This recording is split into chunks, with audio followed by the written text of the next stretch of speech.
안녕하세요. 책마음입니다. 여러분, 작가 오스카 와일드 아세요? 아주 잘생기고 자신만만한 태도를 갖고 살면서 평범함을 거부했던 사람입니다. 이렇게 생겼어요. 무슨 영화배우 같기도 하고 뭔가 신비로운 느낌이 들죠? 이분이 명언 같은 어록을 좀 남겼는데요. 그 중에 제일 유명한 게 이겁니다. 어렸을 때 난 돈이 최고라고 생각했다. 그리고 나이를 먹은 지금 그 생각이 옳았다는 걸 알았다. 재밌죠? 신선하고 엉뚱한 작가 오스카 와일드. 오늘 그의 단편 소설 가져왔습니다.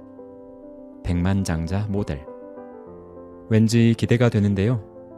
여러분, 시작 전에 좋아요나 구독을 눌러주시지 않아도 저는 계속 열심히 할 수 있겠습니까? 저도 사람인데 어떻게 그럴 수 있겠습니까? 제발 좀 눌러주십시오, 여러분. 사랑합니다. 네, 그럼 시작할게요.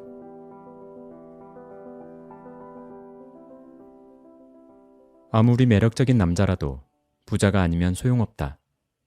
로맨스는 부자의 특권이지 실업자의 일이 아니다. 가난한 사람들은 따분하더라도 현실적으로 살아야 한다. 매혹적으로 사는 것보다 안정된 수입을 얻는 편이 더 낫다. 휴기 어스키는 이런 현대적인 자본주의의 위대한 진실을 전혀 깨닫지 못했다. 불쌍한 휴기. 지적인 면에서는 그가 전혀 대단치 않다는 것을 인정해야겠다. 이제껏 그는 똑똑한 말은커녕 심술궂은 말조차 해본 적이 없었다. 그런데 그는 너무너무 잘생겼다. 곱슬곱슬한 갈색머리, 조각 같은 옆모습, 잿빛 눈. 그는 여자들한테는 물론 남자들에게도 못지않게 인기가 좋았고 돈 버는 것만 빼고는 모든 면에서 성공적이었다. 그의 아버지는 기병대의 검과 15권의 책을 물려주었다. 책들은 선반 위에 꽂아두었고 늙은 숙모가 1년에 200파운드씩 주는 것으로 생활했다. 그는 온갖 일을 다 해보았다. 증권 거래소에 6개월 동안 다녔지만 상승시장과 하락시장들 사이에서 나비가 무슨 일을 할 수 있을까? 차 장사는 그보다 좀 더 길게 했었지만 곧 홍차 종류에 질려버렸다. 그 다음엔 설탕을 넣지 않은 쉐리주를 팔았는데 그것도 답이 아니었다. 쉐리주가 너무 썼기 때문이다.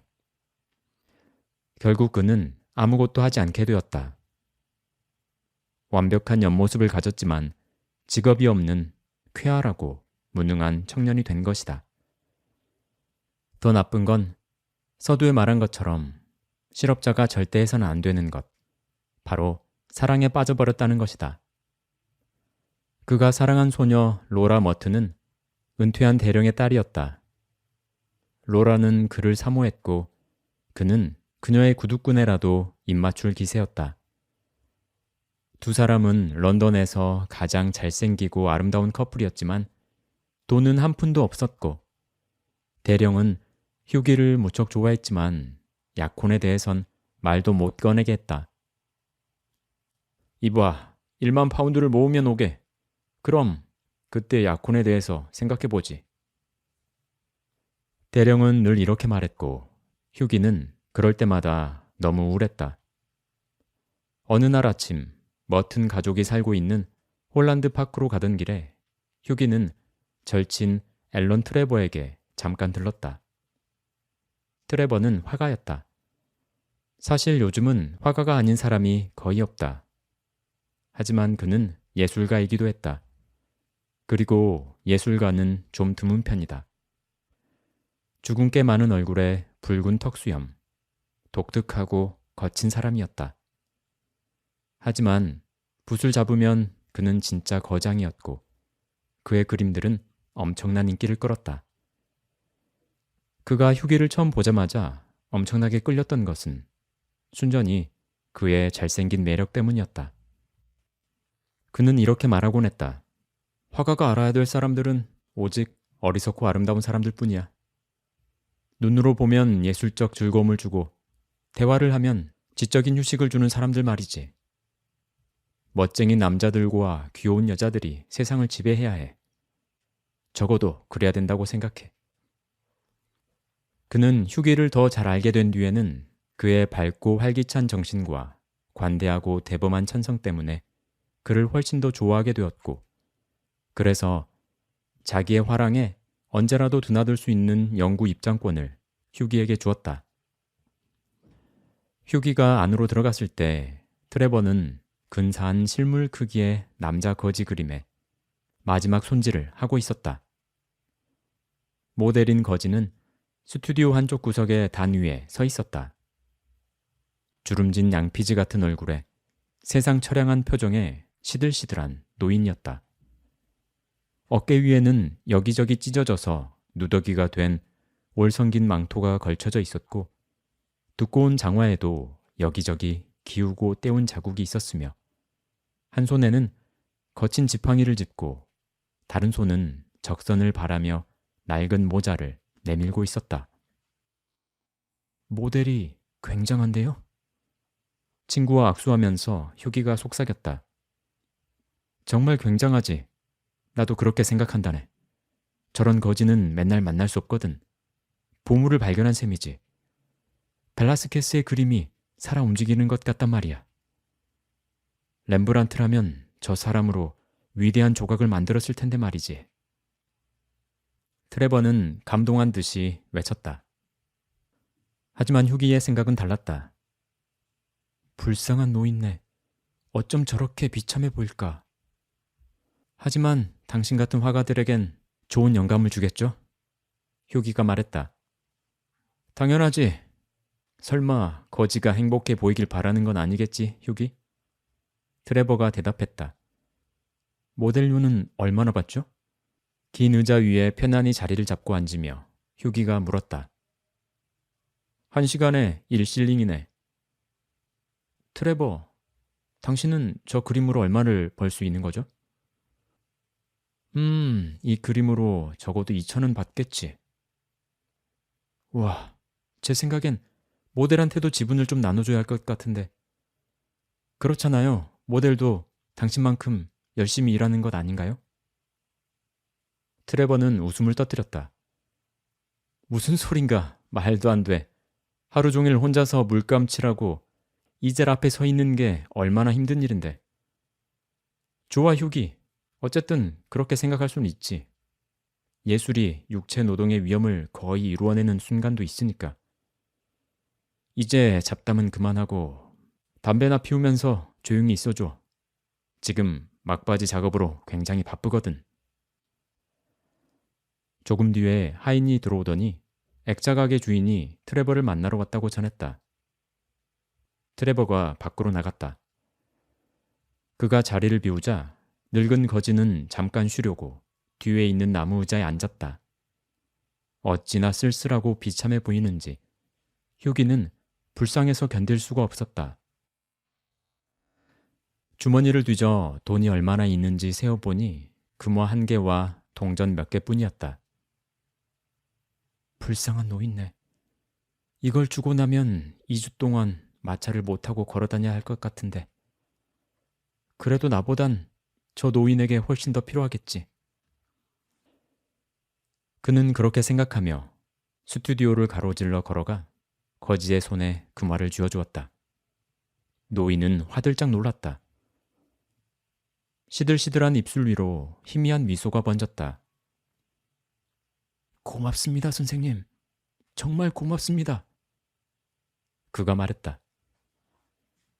그때 트레버가 돌아왔고 휴기는 자기가 한 일에 살짝 얼굴을 붉히며 자리를 떴다. 그리고 그날은 하루 종일 로라와 함께 시간을 보내면서 그날 거지에게 부린 사치에 대해 매력 넘치는 꾸지람을 듣기도 했다. 그리고 집에는 걸어서 돌아가야 했다. 그날 밤 11시쯤 그는 펠릿 클럽으로 슬슬 걸어 들어갔다. 트레버가 혼자 앉아서 포도주에 탄산수를 섞어서 마시고 있었다. 트레버 씨, 그림은 잘 끝마쳤나요? 담배에 불을 붙이며 그가 물었다. 완성해서 액자에 넣어놨지. 그나저나 어떻게 된 거야? 그 모델 노인네가 자네에게 아주 푹 빠졌더라고. 그래서 자네 이야기를 다 해줘야 했지 뭔가. 누군지, 어디에 사는지, 수입은 얼마나 되는지, 뭐 장래 전망은 어떤지에 대해서. 휴기는 웃었다. 이런, 집에 가면 그 노인네가 절 기다리고 있는 거 아닌가요? 물론 농담이시겠죠? 그런데 정말 불쌍한 노인네 같았습니다. 제가 뭐라도 좀 해줄 수 있으면 얼마나 좋을지. 사람이 그렇게 비참해질 수 있다는 게 너무 안타까워요. 옛날에 입던 옷들이 집에 잔뜩 있는데 그걸 주면 좋아할까요? 입고 있는 누더기조차 하도 너덜너덜해서 당장이라도 찢어져 버릴 것 같단 말이죠. 휴기는 큰 소리로 말했다. 그러나 트레버는 생각이 달랐다. 하지만 누더기를 입었는데도 참 근사하지 않나. 그 노인이 만약 프로코트 같은 걸 입고 있었다면 절대로 내가 그리려고 하지 않았을 거야. 자네가 누더기라고 부르는 걸 난 낭만이라고 부르지. 자네한텐 가난으로 보이는 것이 나에겐 그림처럼 보이거든. 어쨌든 자네 제안은 전해주겠네. 화가들이란 정말 무정한 족속이군요. 휴기가 진지하게 말했다. 이보게, 예술가에게 있어 심장이야말로 머리지. 게다가 우리가 하는 일은 우리가 아는 세상을 개혁하는 것이 아니라 우리가 보는 세상을 구현하는 거거든. 다 자기 몫이 있는 거야. 그나저나 로라는 어떻게 지내지? 그 노인네가 로라한테도 꽤 관심이 많던데. 트레버가 말했다. 설마 그 거지 노인네한테 로라 이야기까지 한 거예요? 휴기가 물었다. 물론 했지. 그 노인은 이제 그 가차없는 대령 아버지와 사랑스러운 로라, 그리고 자네의 그 1만 파운드 사연까지 모르는 게 없다고. 아니, 그 노인에게 제 사생활까지 이야기를 했다고요? 휴기는 화가 난 듯 얼굴이 빨개졌다. 이봐, 진정하게. 자네가 늙은 거지라고 부르는 그 사람은 사실 유럽에서 손꼽히는 부자야. 내일 당장 은행에서 돈을 찾아서 런던을 통째로 살 수도 있는 사람일걸? 온 세상 수도에 집이 하나씩 있고 금접시로 식사를 하며 원하기만 하면 전쟁이 일어나는 것을 막을 수도 있지. 트레버가 웃으며 말했다. 아니, 그게 도대체 무슨 얘기입니까? 내 말은 자네가 오늘 내 화랑에서 만난 그 노인이 그 유명한 하우스베르크 남작이라는 거야. 그는 내 친구지. 내 그림도 모두 사주고 한 달 전에 나한테 자기를 거지로 그려달라는 거야. 누가 말리겠느냐고. 그야말로 백만장자의 환상인데. 사실 누더기를 입으니까 정말 근사하던데 말이야. 그 누더기도 내 거야 사실. 언젠가 스페인에서 구해온 낡은 옷이지. 트레버가 그렇게 대답했다. 하우스베르크 남작이요? 그럼 내 그 말을 괜히 준 거잖아요. 그는 그렇게 외치며 아주 낙담한 표정으로 팔걸이 의자에 주저앉았다. 그 사람한테 그 말을 줬어? 하하. 이봐, 그건 이제 다시는 돌려받지 못할 거야. 그 남작은 남의 돈을 손에 넣으면 절대 다시 나오지 않거든. 그게 그의 일이지. 트레버가 소리치며 웃음을 터뜨렸다. 말을 해줬어야죠, 트레버 씨. 그럼 그런 바보짓은 안 했을 거 아닙니까? 그게 그러니까 휴기. 일단 난 자네가 그렇게 무모하게 적선을 하고 다니는 줄 몰랐네. 예쁜 모델한테 입 맞추는 거야 얼마든지 이해할 수 있지만 그런 추레한 모습의 모델한테 그 말을 주다니 말이 되나? 게다가 사실 난 오늘 아무도 만나지 않을 생각이었어. 그리고 자네가 불쑥 들어왔을 때 하우스베르크 남작이 자기 이름을 밝히는 걸 좋아할지 모르겠더라고. 알다시피 그 노인네가 누구와 인사할 만한 옷차림이 아니었잖아. 날 얼마나 바보 천치로 알았을까. 효기가 혼잣말을 했다. 전혀 그렇지 않네. 자네가 간 뒤에 그는 완전 기분이 좋았어. 혼자 낄낄거리며 주름진 두 손을 비비면서 말이야. 자네에게 왜 그렇게 관심을 갖는지 알 수가 없었는데 이제야 이해가 되는군. 그 노인넨 아마 자네를 위해 그 금화를 투자해서 분기마다 이자를 지불할 걸세. 충분히 그럴 만한 위인이지. 그리고 저녁 식사 때마다 사람들에게 그 이야기를 해주겠지?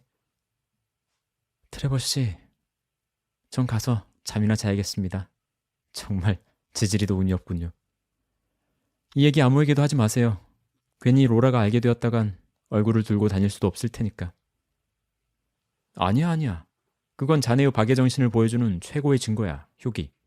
그렇게 도망치지 말고 모두에게 자랑해도 될 걸세. 하지만 효기는 그대로 나가버렸다. 집으로 걸어가는 동안 기분이 별로 좋지 않았다. 뒤에선 트레버의 큰 웃음소리가 들려왔다. 다음날 아침, 식사를 하고 있는데 하인이 명함을 들고 왔다. 하우스베르크 남작의 대리인 무시웨 구스타프 노댕이라고 적혀 있었다. 아무래도 거지 취급을 한 데에 대한 사과를 받으러 온 모양이라고 생각하며 손님을 모셔오라고 말했다. 금태 안경을 한 긴 백발의 노신사가 방으로 들어와서 프랑스 억양이 살짝 느껴지는 영어로 물었다. 어스퀸 씨가 맞습니까? 효기가 고개 숙여 인사하자 그가 말을 이었다. 하우스베르크 남자께서 저를 보내셨습니다. 남자께선... 선생님, 제가 진심으로 사과드린다고 남장님께 전해주십시오. 효기가 더듬더듬 말했다. 남자께선 이 편지를 전해드리라고 하셨습니다. 노신사는 미소를 지으며 밀봉된 봉투를 내밀었다. 겉봉에는 휴기 어스킨과 로라 머튼 양에게 늙은 거지가 보내는 결혼 선물이라고 쓰여 있었다. 그리고 봉투를 열어보자 그 안에는 1만 파운드짜리 수표가 들어있었다. 얼마 후 두 사람이 결혼할 때 트레버는 들러리를 맡았고 남작은 주례를 해주었다. 백만장자 모델은 정말 드물지. 하지만 이렇게 마음씨 좋은 백만장자는 정말 훨씬 더 드물단 말이지. 트레버는 결혼식 피로 현장을 나서며 혼자 중얼거렸다. 네, 소설은 여기까지입니다. 여러분, 저는 꿈이 있습니다. 무슨 꿈이냐면요, 여러분과 같아요. 부자가 되는 거죠. 근데 제가 부자가 되고 싶은 이유는 아마 여러분들과 다를 겁니다. 그것이 무엇이냐? 바로 매일매일 책 읽는 마음 채널에 영상을 올리고 싶어서입니다. 진짜야? 웃으실 수도 있지만 저 진심이에요. 여하튼 저는 또 좋은 작품 가지고 돌아올 텐데요. 예고편 미리 말씀드리자면 프랑수아즈 사강의 브람스를 좋아하세요 입니다. 삼각관계 이야기인데 감정 묘사가 정말 탁월하다고 해요.